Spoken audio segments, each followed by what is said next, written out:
Que a paz do Senhor esteja sobre sua vida.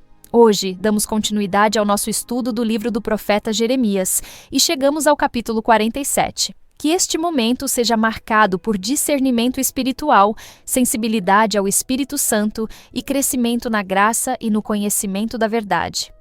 Oremos juntos. Senhor nosso Deus, com humildade nos colocamos diante de Ti para meditar na Tua santa palavra.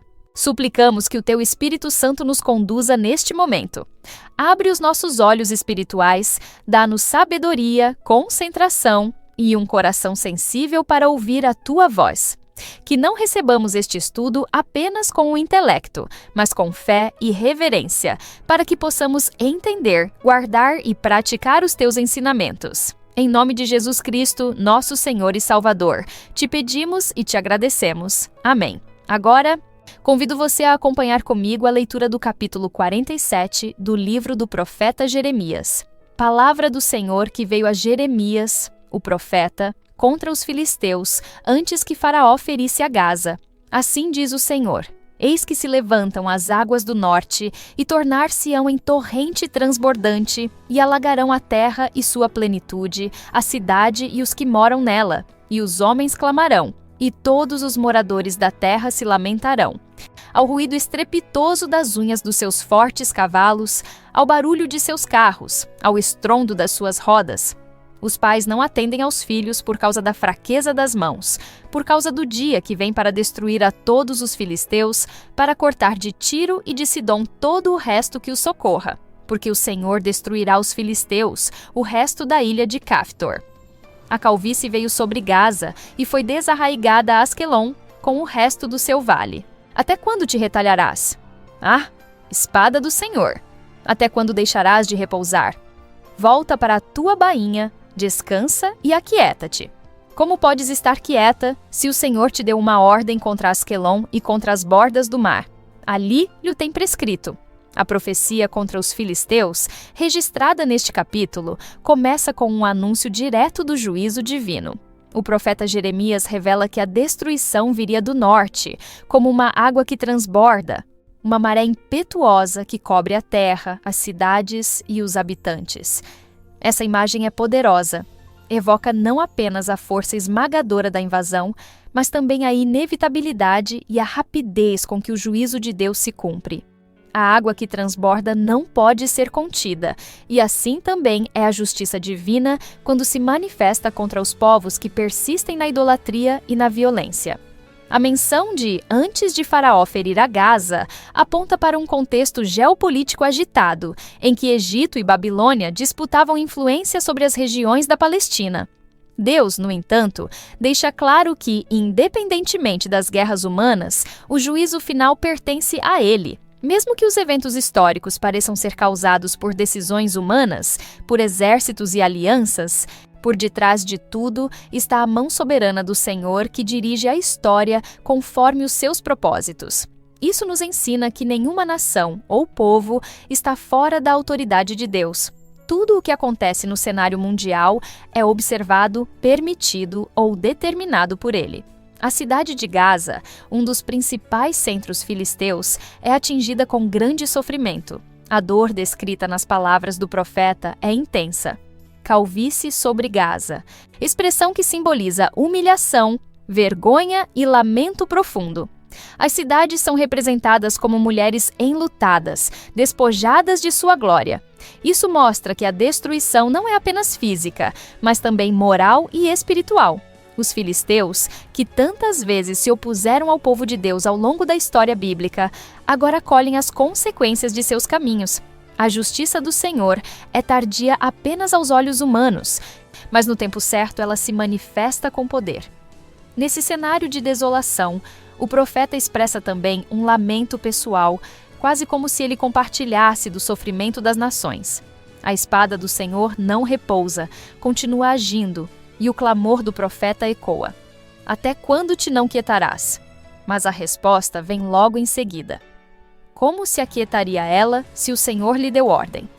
Essa pergunta retórica reforça a ideia de que a palavra de Deus é eficaz e que, uma vez liberada, ela cumpre o propósito para o qual foi enviada.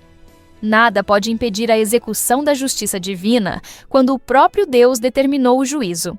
A intensidade desta profecia revela o coração do profeta diante do juízo que se abate sobre os filisteus.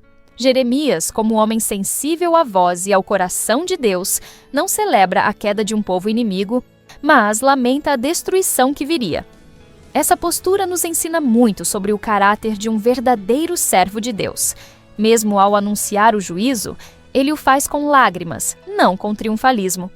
A destruição dos filisteus não é um motivo de glória para Israel, mas um testemunho do agir justo e soberano do Senhor sobre todas as nações. A espada que não se aquieta é um símbolo do juízo ativo de Deus.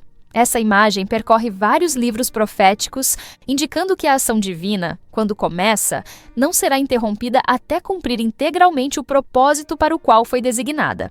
A espada representa o poder que corrige, que quebra a altivez, que julga os corações e derruba tudo o que se levanta contra o conhecimento do Senhor. O fato de ela continuar agindo nos mostra que o tempo da graça também tem limites e que o juízo chega para aqueles que resistem continuamente à vontade de Deus. A menção de Ascalon, outra cidade filisteia, reforça o alcance do castigo. Nada escapa ao decreto do Senhor. O texto mostra que até o resto do seu vale seria destruído, o que pode indicar as áreas agrícolas e férteis da região, símbolo de sustento e segurança. Quando o juízo de Deus vem, ele não atinge apenas os centros de poder, mas também os sistemas que sustentam a vida do povo, revelando que a segurança verdadeira não está em cidades fortificadas, em exércitos, nem em recursos naturais, mas unicamente na fidelidade ao Senhor. A profecia termina com um profundo reconhecimento da soberania de Deus. Jeremias pergunta à espada até quando ela continuará, e a resposta é clara: até cumprir toda a ordem do Senhor. Isso nos ensina a confiar no tempo de Deus, mesmo quando não compreendemos todos os seus desígnios. Às vezes, desejamos que certas dores acabem logo, que determinados processos se encerrem rapidamente, mas é o Senhor quem determina o tempo de início e de fim de cada estação. Ele é justo em tudo o que faz, ainda que seus caminhos nem sempre sejam claros aos nossos olhos. Essa palavra nos convida à reflexão sobre nossa própria confiança. Onde está firmada a nossa segurança? Em alianças humanas, em estruturas passageiras, ou no Deus que sustenta todas as coisas? O juízo sobre os filisteus serve de alerta para que não coloquemos nosso coração em falsos apoios. Somente em Deus encontramos refúgio verdadeiro, direção segura e justiça que restaura. Que esta mensagem fortaleça nossa fé, corrija nosso caminho e nos conduza a uma vida de reverência e obediência ao Senhor dos Exércitos. Ao observarmos atentamente os detalhes desta profecia, compreendemos que o agir de Deus sobre as nações não é aleatório, mas baseado em sua justiça perfeita e em seus decretos eternos. Os filisteus, ao longo da história bíblica, foram conhecidos por sua oposição constante ao povo de Deus, seus ataques violentos e sua idolatria desenfreada. Ainda assim, Deus lhes concedeu tempo e oportunidades, como a todas as nações, para se voltarem a Ele. Mas quando a longanimidade divina chega ao seu limite, o juízo se manifesta, trazendo consigo o peso da verdade que não pode mais ser ignorada. Neste ponto da profecia, sentimos o peso da ausência de arrependimento. Não há aqui nenhum indício de retorno, de súplica ou de busca por misericórdia por parte dos filisteus. Em contraste com outras nações que em certos momentos buscaram auxílio divino, mesmo que de forma momentânea, os filisteus permanecem distantes, endurecidos. Isso ressalta a urgência de ouvirmos a voz de Deus enquanto é tempo. A palavra de Deus nos alerta em diversos momentos que há um tempo determinado para tudo, inclusive para a misericórdia. Quando esse tempo se encerra, aquilo que resta é o juízo inescapável. A dor descrita pelo profeta é intensa e carrega um profundo tom de lamento. A imagem da espada do Senhor atuando sem descanso nos faz lembrar que não se trata de violência gratuita, mas de uma justiça que precisa ser satisfeita. Deus não se alegra na destruição do ímpio, como afirma Ezequiel, mas deseja que todos se arrependam. No entanto, quando há recusa persistente e deliberada em ouvir a verdade, o juízo se torna a resposta inevitável. E é isso que vemos neste capítulo. a consequência acumulada de muitos anos de rejeição à vontade do Senhor. Mesmo sendo uma palavra contra os filisteus, este capítulo também nos ensina sobre o zelo que devemos ter com a palavra de Deus. Se os povos que desprezaram os mandamentos e se rebelaram contra o Senhor sofreram tamanha queda, quanto mais nós que conhecemos a verdade, devemos andar em obediência, temor e humildade. O juízo que alcança as nações não deve ser motivo de orgulho ou segurança para nós, mas um espelho que nos leva à vigilância espiritual. Somos chamados a viver uma vida santa, irrepreensível, sabendo que um dia todos prestarão contas diante do trono do justo juiz. É nesse ponto que encontramos a esperança, mesmo em um texto de juízo. O mesmo Deus que julga é também o que perdoa. O mesmo Senhor que derruba é o que restaura. Mas isso só acontece quando há arrependimento verdadeiro, quando há entrega e fé em sua palavra. Portanto, que este estudo nos leve a examinar o nosso coração com seriedade, a nos afastarmos do pecado com decisão e a buscarmos a Deus com integridade. Ele é justo, sim, mas é também longânimo e cheio de compaixão para com todos os que o invocam em verdade. A continuidade deste capítulo reforça a ideia de que a justiça de Deus se manifesta plenamente nas esferas nacionais e individuais. O juízo sobre os filisteus revela não apenas o caráter santo do Senhor, mas também a maneira como ele conduz a história para cumprir os seus propósitos. Nenhuma nação, por mais poderosa que seja, está fora do alcance da mão de Deus. Aqueles que confiam em sua força, em suas alianças ou em seus próprios deuses, cedo ou tarde perceberão que tudo isso é vaidade diante daquele que governa com soberania sobre os céus e a terra. É interessante observar que os filisteus, embora tivessem sido inimigos constantes de Israel, eram também conhecidos por sua cultura, por sua força militar e por sua autossuficiência. Por muitas gerações, desafiaram o povo de Deus e zombaram de sua fé. Mas o tempo revela que não há estrutura que se sustente contra a palavra do Senhor.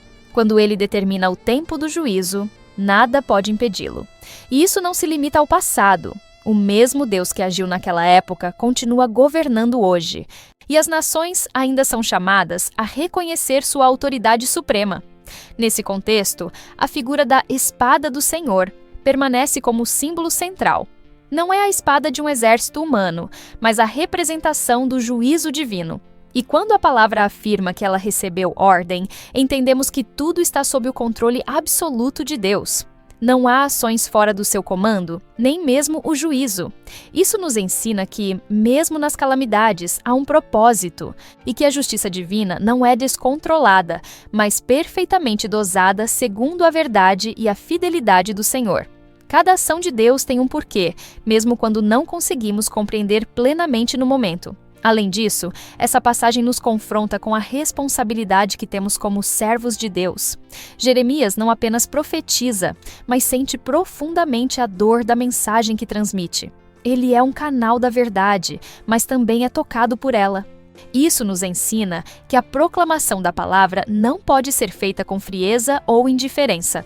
Quando falamos do juízo, devemos fazê-lo com reverência e compaixão, lembrando que somos todos dependentes da graça de Deus.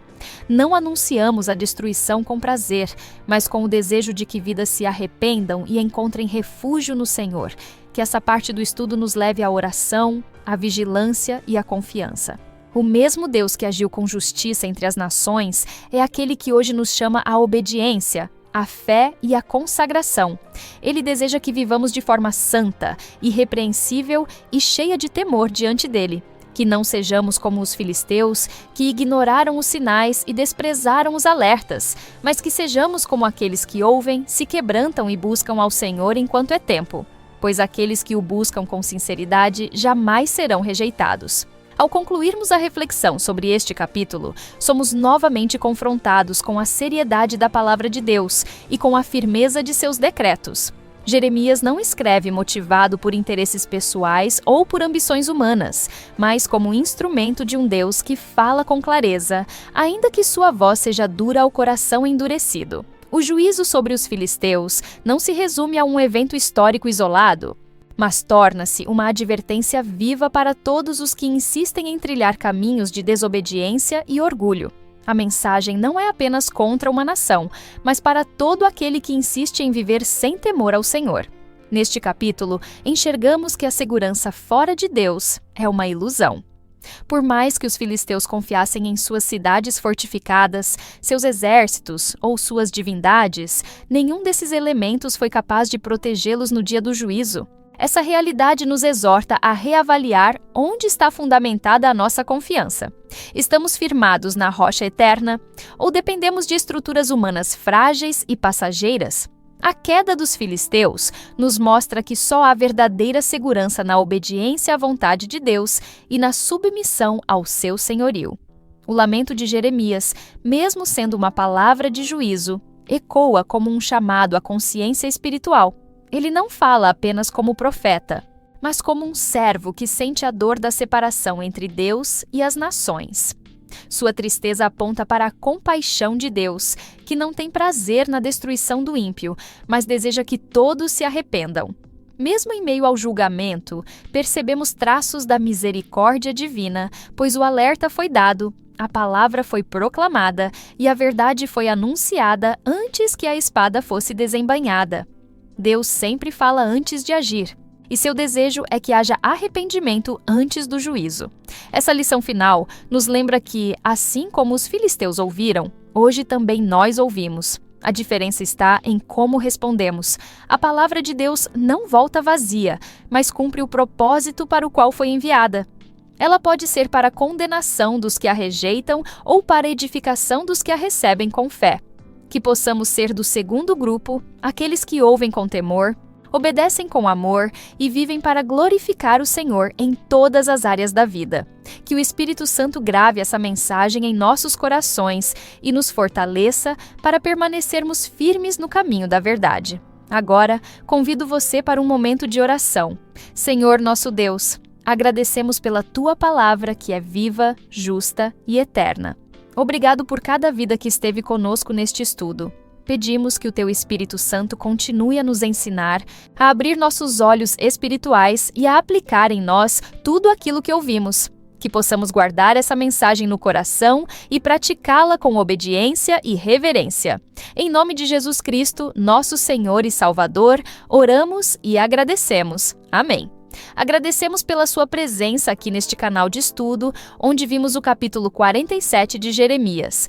Prepare-se para nosso próximo estudo, que será o capítulo 48. Se esta mensagem tocou o seu coração, compartilhe-a com aqueles que precisam ouvir sobre o amor, a justiça e a soberania de Deus.